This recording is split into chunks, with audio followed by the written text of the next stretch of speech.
months had gone by too fast, no matter how much I wanted time to slow to give me more time to prepare. Only 2 days until my engagement party. Mother was busy ordering the servants around, making sure the house was spotless and nothing went wrong. It wasn't even a big celebration. Only our family, Luca's family, and the families of the respective heads of New York and Chicago were invited. Umberto said it was for safety reasons. The truce was still too fresh to risk a gathering of hundreds of guests. I wished they'd cancel it altogether. For all I cared, I didn't have to meet Luca until the day of our wedding. Fabiano jumped up and down on my bed, a pout on his face. He was only 5 and had entirely too much energy. I want to play. Mother doesn't want you to race through the house. Everything needs to be perfect for the guests. But they aren't even here. Thank God. Luca and the rest of the New York guests would arrive tomorrow. Only one more night until I'd be meeting my future husband, a man who killed with his bare hands. I closed my eyes. Are you crying again? Fabiano hopped off the bed and walked up to me, slipping his hand into mine. His dark blonde hair was a mess. I tried to smooth it down, but Fabiano jerked his head away. What do you mean? I tried to hide my tears from him. Mostly I cried at night, when I was protected by darkness. Lily says you cry all the time because Luca has bought you. I froze. I'd have to tell Liliana to stop saying such things. It would only get me in trouble. He didn't buy me. Liar. Liar. Same difference, Gianna said from the doorway, startling me. SHHH. What if father hears us? Gianna shrugged. He knows that I hate how he sold you like a cow. Gianna, I warned, nodding toward Fabiano. He peered up at me. I don't want you to leave, he whispered. I'm not leaving for a long time, Fabi.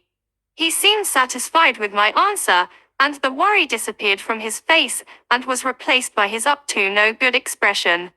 Catch me! He screamed and stormed off, pushing Gianna aside as he darted past her. Gianna tore after him. I'll kick your ass, you little monster. I rushed into the corridor. Liliana poked her head out of her door, and then she too ran after my brother and sister. Mother would have my head if they smashed another family heirloom. I flew down the stairs. Fabiano was still in the lead. He was fast, but Liliana had almost caught him while Gianna and I were too slow in the high heels my mother forced us to wear for practice. Fabiano dashed into the corridor, leading into the west wing of the house, and the rest of us followed. I wanted to shout at him to stop. Father's office was in this part of the house. We'd be in so much trouble if he caught us playing around. Fabiano was supposed to act like a man. What 5-year-old acted like a man? We passed Father's door and relief washed over me, but then 3 men rounded the corner at the end of the corridor. I parted my lips to shout a warning, but it was too late. Fabiano skidded to a halt, but Liliana ran into the man in the middle with full force. Most people would have lost their balance. Most people weren't 6'5" and built like a bull. I jerked to a halt as time seemed to grind to a stop around me. Gianna gasped beside me, but my gaze was frozen on my future husband. He was looking down at the blonde head of my little sister, steadying her with his strong hands. Hands he'd used to crush a man's throat. Liliana, I said, my voice shrill with fear. I never called my sister by her full name unless she was in trouble or something was seriously wrong. I wished I was better at hiding my terror. Now everyone was staring at me, including Luca. His cold gray eyes scanned me from head to toe, lingering on my hair. God, he was tall. The men beside him were both over 6 feet, but he dwarfed them. His hands were still on Lily's shoulders. Liliana, come here, I said firmly, holding out a hand. I wanted her far away from Luca. She stumbled backward, then flew into my arms, burying her face against my shoulder. Luca raised one black eyebrow. That's Luca Vitillo, Gianna said helpfully, not even bothering to hide her disgust. Fabiano made a sound like an enraged wild cat and stormed toward Luca, and started pummeling his legs and stomach with his small fists. Leave Aria alone. You don't get her. My heart stopped right then. The man to Luca's side took a step forward. The outline of a gun was visible under his vest. He had to be Luca's bodyguard, though I really couldn't see why he needed one. No, Cesar, Luca said simply, and the man stilled. Luca caught my brother's hands in one of his, stopping the assault. I doubted he'd even felt the blows. I pushed Lily toward Gianna, who wrapped a protective arm around her, then I approached Luca. I was scared out of my mind, but I needed to get Fabiano away from him. Maybe New York and Chicago were trying to lay their feud to rest, but alliances could break in a blink. It wouldn't be the first time. Luca and his men were still the enemy. What a warm welcome we get. That's the infamous hospitality of the outfit, said the other man with Luca. He had the same black hair, but his eyes were darker. He was a couple of inches smaller than Luca and not as broad, but it was unmistakable that they were brothers. Matteo, Luca said in a low voice that made me shiver. Fabiano was still snarling and struggling like a wild animal, but Luca held him at arm length. Fabiano, I said firmly, gripping his upper arm. It's enough. That's not how we treat guests. Fabiano froze, then gazed up at me over his shoulder. He's not a guest. He wants to steal you away, Aria. Matteo chuckled. This is too good. I'm glad father convinced me to come. Ordered you, Luca corrected, but he didn't take his eyes off of me. I couldn't return his gaze. My cheeks blazed with heat at his scrutiny. My father and his bodyguards made sure that Gianna, Lily and I weren't around men very often, and the ones he let near us were either family or ancient. Luca was neither family nor old. He was only 5 years older than me, but he looked like a man and made me feel like a small girl in comparison. Luca let go of Fabiano and I pulled him toward me, his back against my legs. I folded my hands over his small heaving chest. He didn't stop glaring at Luca. I wished I had his courage, but he was a boy, an heir to my father's title. He wouldn't be forced to obey anyone, except for the boss. He could afford courage. I'm sorry, I said, even if the words tasted foul. My brother didn't mean to be disrespectful. I did. Fabiano shouted. I covered his mouth with my palm and he squirmed in my hold, but I didn't let him go. Don't apologize, Gianna said sharply, ignoring the warning look I shot her. It's not our fault that he and his bodyguards take up so much room in the corridor. At least, Fabiano speaks the truth. Everyone else thinks they need to blow sugar up his ass, because he's going to be Capo Gianna. My voice was like a whip. She snapped her lips shut, staring at me with wide eyes. Take Lily and Fabiano to their rooms. Now. But she glanced behind me. I was glad I couldn't see Luca's expression. Now. She grabbed Fabiano's hand and dragged him and Lily away. I didn't think my first encounter with my future husband could possibly have gone any worse. Bracing myself, I faced him and his men. I expected to be greeted by fury, but I found a smirk on Luca's face instead. My cheeks were burning with embarrassment, and now that I was alone with the three men, nerves twisted my stomach. Mother would freak out if she found out I wasn't dressed up for my first meeting with Luca. I was wearing one of my favorite maxi dresses, with sleeves that reached my elbows, and I was silently glad for the protection all the fabric offered me. I folded my arms in front of my body, unsure of what to do. I apologize for my sister and brother. I struggled for a word other than rude. Protective of you, Luca said simply. His voice was even, deep, emotionless. This is my brother Matteo. Matteo's lips were pulled into a wide grin. I was glad he didn't try to take my hand. I didn't think I could have kept my composure, if either of them had moved any closer. And this is my right hand, Caesar. Caesar gave me the briefest nod before he returned to his task of scanning the corridor. What was he waiting for? We didn't have assassins stashed in secret trapdoors.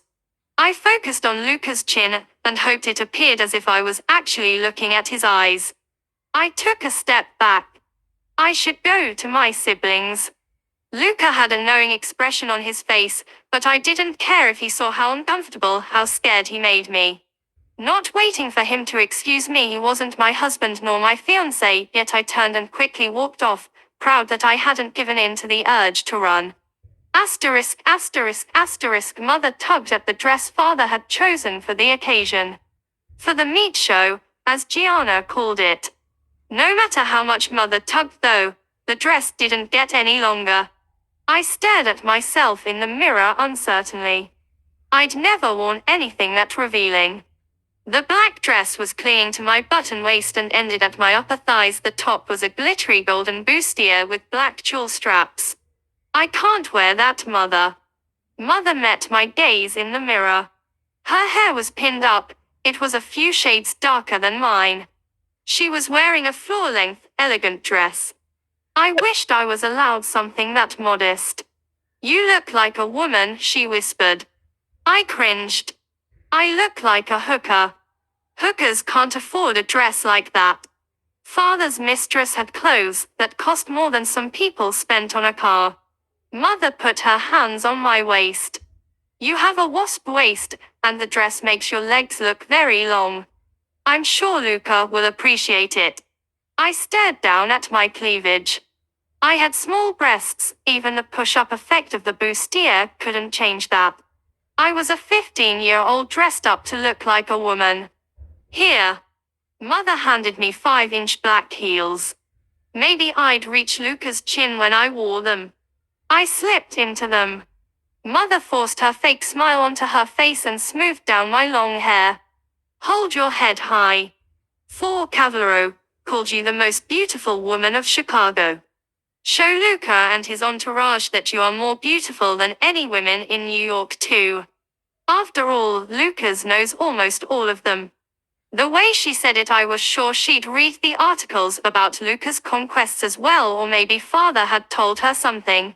Mother, I said hesitantly, but she stepped back. Now go. I'll come after you, but this is your day. You should enter the room alone. The men will be waiting. Your father will present you to Luca, and then we'll all come together in the dining room for dinner. She'd told me this dozens of times already.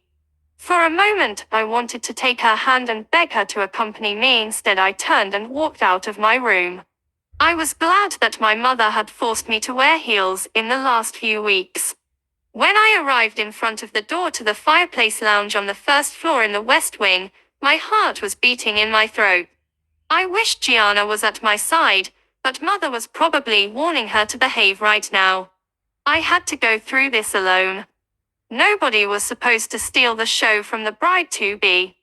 I stared at the dark wood of the door and considered running away. Male laughter rang out behind it, my father and the boss. A room filled with the most powerful and dangerous men in the country, and I was supposed to go in.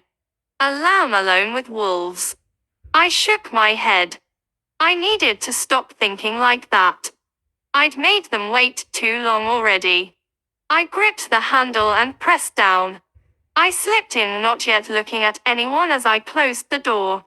Gathering my courage, I faced the room. Conversation died. Was I supposed to say something? I shivered and hoped they couldn't see it. My father looked like the cat that got the cream. My eyes sought Luca, and his piercing stare rendered me motionless. I held my breath. He put down a glass with a dark liquid with an audible clank.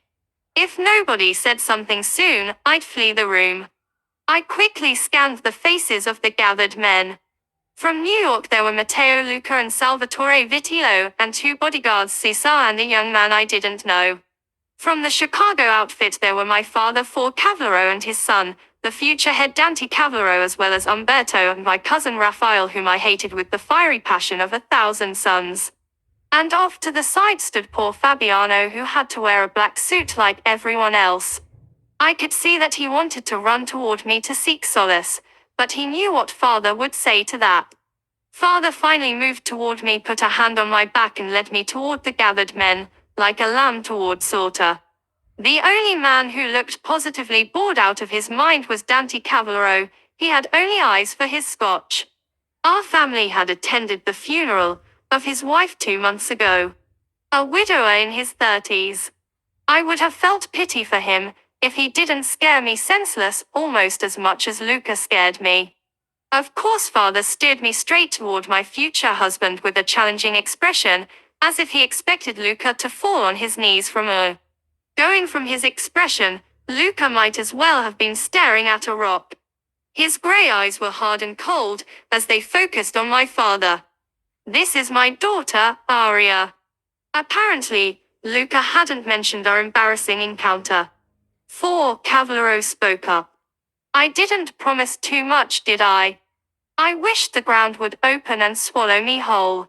I had never been submitted to so much attention. The way Raphael looked at me made my skin crawl. He'd been initiated only recently and had turned 18 2 weeks ago. Since then he'd been even more obnoxious than before. You didn't, Luca said simply. Father looked obviously put off. Without anyone noticing, Fabiano had snuck up behind me and slipped his hand into mine. Well, Luca had noticed and was staring at my brother, which brought his gaze entirely too close to my naked thighs. I shifted nervously and Luca looked away. Maybe the future bride and husband want to be alone for a few minutes, Salvatore Vitilo suggested.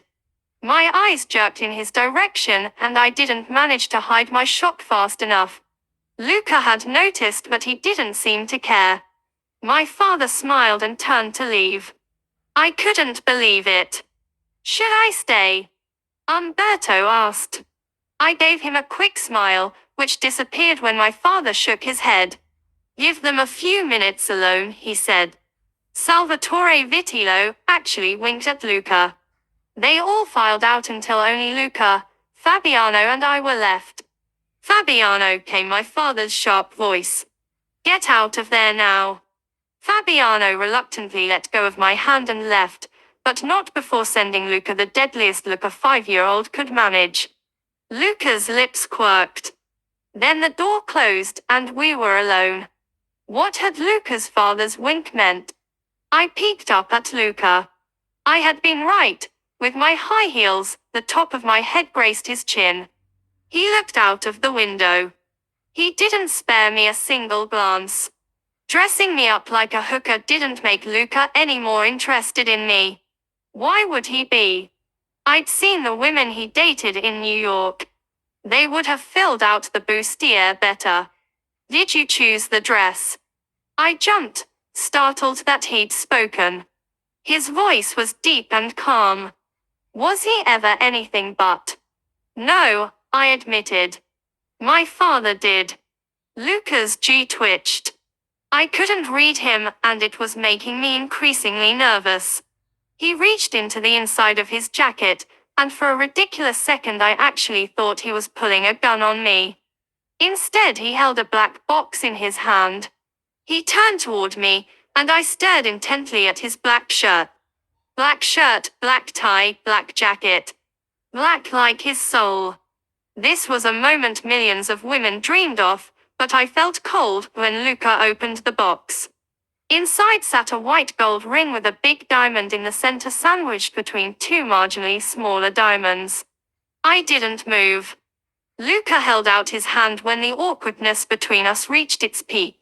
I flushed and extended my hand. I flinched when his skin brushed mine. He slipped the engagement ring on my finger, then released me. Thank you, I felt obligated to say the words and even look up into his face, which was impassive, though the same couldn't be said for his eyes. They looked angry. Had I done something wrong? He held out his arm and I linked mine through it, letting him lead me out of the lounge and toward the dining room. We didn't speak. Maybe Luca was disappointed enough with me that he'd cancel the arrangement. But he wouldn't have put the ring on my finger, if that were the case. When we stepped into the dining room, the women of my family had joined the men. The Vitilos hadn't brought female company. Maybe because they didn't trust my father and the Cavalleros enough to risk bringing women into our house. I couldn't blame them. I wouldn't trust my father or the boss either. Luca dropped his arm and I quickly joined my mother and sisters, who pretended to admire my ring. Gianna gave me a look. I didn't know what my mother had threatened her with to keep her silent. I could tell that Gianna had a scathing comment on the tip of her tongue. I shook my head at her and she rolled her eyes. Dinner was a blur. The men discussed business while we women remained quiet. My eyes kept drifting toward the ring on my finger. It felt too heavy, too tight, entirely too much. Luca had marked me as his possession. Asterisk, asterisk, asterisk. After dinner the men moved on to the lounge to drink and smoke, and discuss whatever else needed to be discussed. I returned to my room, but couldn't fall asleep. Eventually, I put a bathrobe over my pajamas, slipped out of my room and crept downstairs. In a fit of craziness, I took the passage that led to the secret door behind the wall in the lounge. My grandfather thought it was necessary to have secret escapes in the office and the fireplace lounge because that's where the men of the family usually held their meetings. I wondered what he thought would happen to the women after the men had all fled through the secret passage. I found Gianna with her eyes pressed against the peephole of the disguised door. Of course, she was already there. She whirled around, eyes wide, but relaxed when she spotted me. "What's going on in there?" I said in a bare whisper, worried the men in the lounge would overhear us. Gianna moved to the side, so I could peer through the second peephole. "Almost everyone's already gone. Father and Cavallero have details to discuss with Salvatore Vitilo. It's only Luca and his entourage now."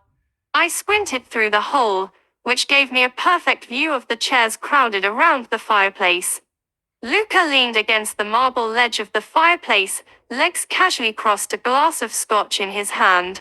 His brother Matteo lounged in an armchair beside him, legs wide apart, and that wolfish grin on his face.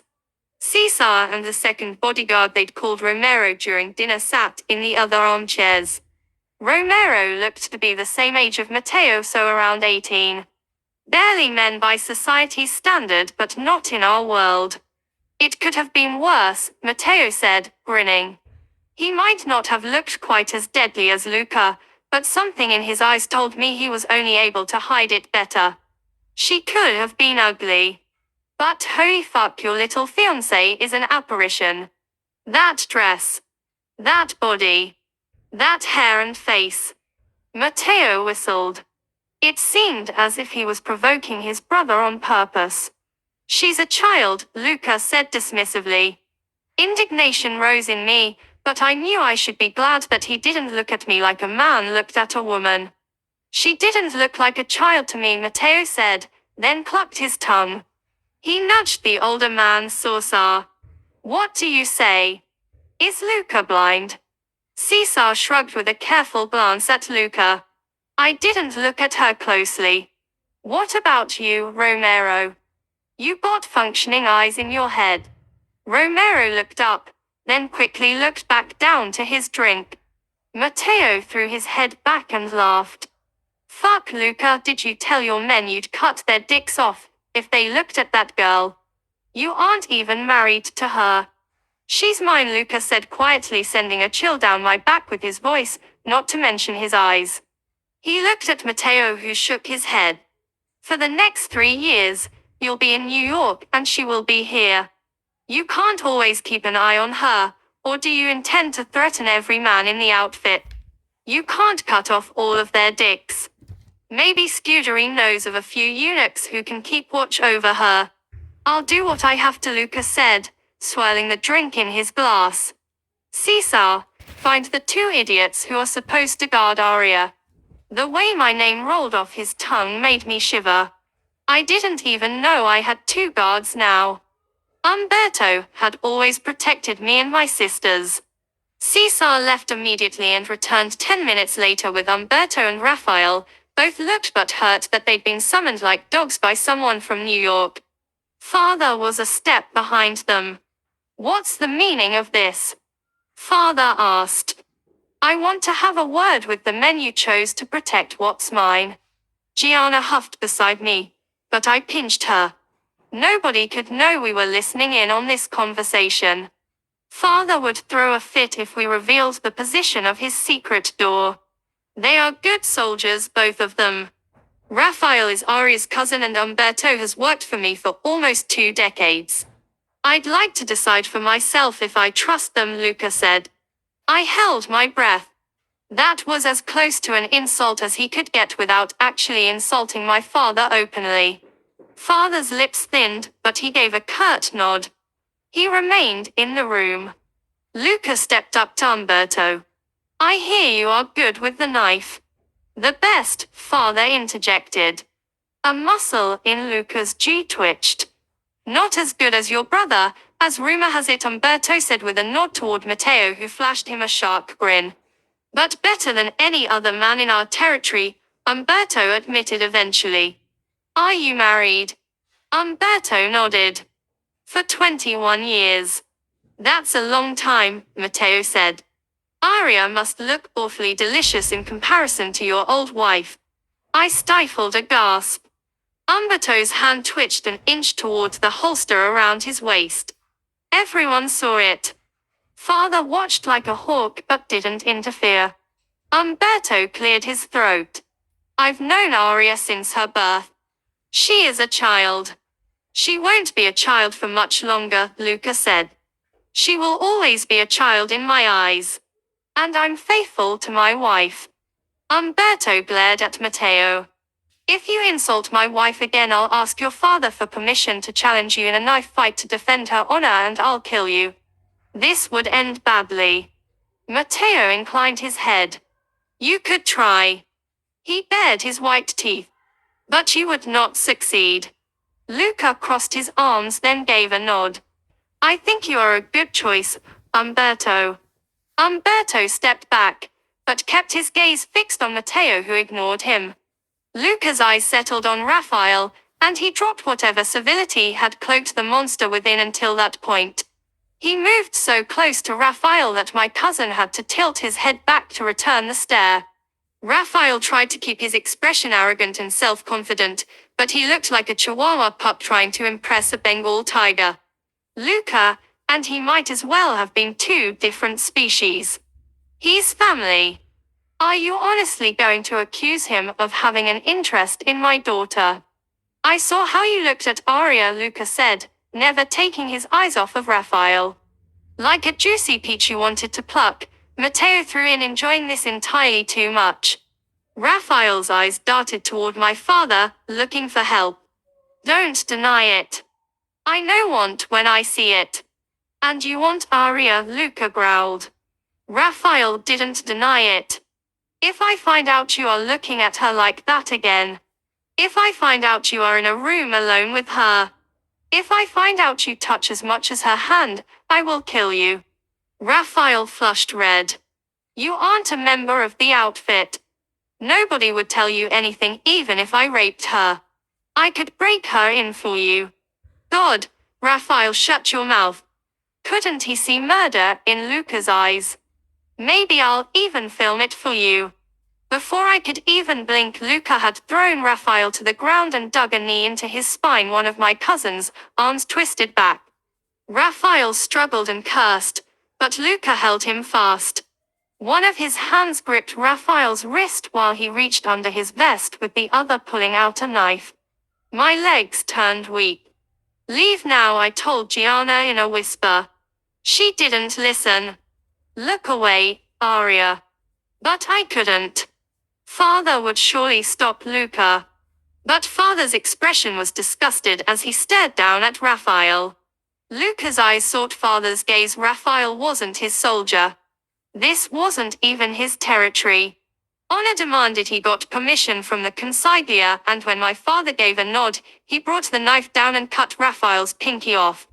The screams rang in my ears when my vision turned black. I bit down on my fist to stifle a sound. Gianna didn't. She let out a screech that could have woken the dead before she threw up. At least, she turned and aimed away from me. Her vomit spilled down the steps. Behind the doors silence reigned. They had heard us. I gripped Gianna's upper arms when the secret door was ripped open, revealing Father's furious face. Behind him stood Cesar and Romero, both with their weapons drawn. When they saw Gianna and me, they returned them to the holsters under their jackets. Gianna didn't cry. She seldom did, but her face was pale, and she leaned heavily against me. If I didn't have to hold her up, my own legs would have crumpled. But I had to be strong for her. Of course, Father hissed, scowling at Gianna. I should have known it was you causing trouble again. He wrenched her away from me and into the lounge, raised his hand and slapped her hard across the face. I took a step in his direction to protect her, and Father lifted his arm again. I braced myself for the slap, but Luca caught my father's wrist with his left hand. His right hand was still grasping the knife he'd used to cut off Raphael's finger. The knife and Luca's hand were coated with blood. My eyes widened. Father was the master of the house, the master over us. Luca's intervention was an insult against my father's honor. Umberto drew his knife, and Father had his hand on his gun. Mateo, Romero and Cesar had drawn their own guns. Raphael was huddled on the floor, bent over his hand, his whimpers the only sound in the room. Had there ever been a red engagement? I didn't mean disrespect, Luca said calmly, as if war between New York and Chicago wasn't on the verge of breaking out. But Aria is no longer your responsibility. You lost your right to punish her when you made her my fiancée. She's mine to deal with now. Father glanced down at the ring on my finger, then inclined his head. Luca let go of his wrist, and the other men in the room relaxed slightly, but didn't put their weapons back. That's true. He stepped back and gestured at me. Then would you like the honor of beating some sense into her? Luca's hard gaze settled on me and I stopped breathing. She didn't disobey me. Father's lips thinned. You are right. But as I see it, Aria will be living under my roof until the wedding, and since honor forbids me to raise my hand against her, I'll have to find another way to make her obey me. He glowered at Gianna and hit her a second time. For every of your wrongdoings, Aria, your sister, will accept the punishment in your stead. I pressed my lips together, tears prickling in my eyes. I didn't look at Luca or Father, not until I could find a way to hide my hatred from them. Umberto, take Gianna and Aria to their rooms, and make sure they stay there. Umberto sheathed his knife and gestured at us to follow him. I stepped past my father, dragging Gianna with me, who had her head bowed. She stiffened as we stepped over the blood on the hardwood floor, and the cut-off finger laying abandoned in it.